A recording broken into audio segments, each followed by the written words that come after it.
दो चीजें कभी न भूलना, माँ का दरबार में जाना,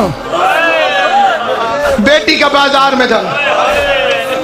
लेकिन जनाब सैयदा के दरबार जाने में और मेरी मखदूमा के दरबार में जाने में जमीन आसमान का फर्क है। 70 कनीज़ें ज़हरा के साथ थी, उन्होंने एक जैसे बुरके पहने हुए थे, दरमियान में मोहम्मद की बेटी खड़ी थी, पता नहीं चलता था फातिमा कहां से बोल रही।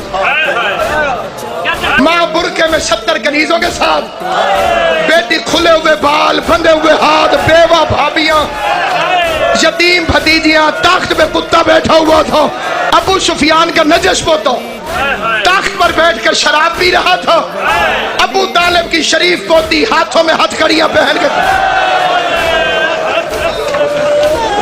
बंदे कह देते हैं रात के वक्त माँ की कब्र पे जाती थी, मैं मिंबर रसूल पे कसम खा के कहता हूँ हर रात को नहीं जाती थी, उस रात को जाती थी जब चांद डूबा हुआ होता था।